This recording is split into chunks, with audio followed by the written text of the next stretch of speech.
নমস্কার বন্ধুরা, কুকিং প্যালেটে তোমাদের স্বাগত। আজকে বানাবো মাছের ডিমের রেসিপি। আমি মাছের ডিমগুলোকে নিয়েছি এখানে নুন হলুদ মাখিয়ে, আর মাছের ডিমগুলোকে আমি ভেজে নিচ্ছি।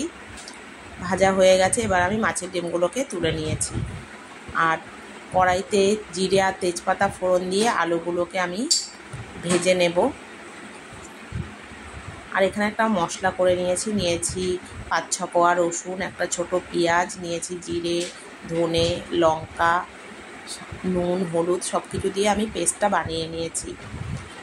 আর মশলাটা আমি দিয়ে দিয়েছি আলুর মধ্যে। আলুটা ভাজা হয়ে গেছে, আলাদা করে নুন হলুদ আমি দিইনি, একবারে মশলা করে নিয়েছি। আর মশলাটা কষানো হয়ে গেছে, আমি ভেজে রাখা মাছের ডিমগুলোকেও দিয়ে দিয়েছি। তারপর দিয়ে দিলাম পরিমাণ মতো জল, আর ফুটে গেলে গরম মশলা দিয়ে আমি নামিয়ে নিয়েছি। তো বন্ধুরা, এই যে এরকম হয়েছে। মাছের ডিম খেতে টেস্টি হয়। কারা কারা মাছের ডিম খেতে ভালোবাসো জানিও। ভালো থেকো, সুস্থ থেকো। নমস্কার বন্ধুরা, আবার কথা হবে অন্য আরেকটা ভিডিও নিয়ে।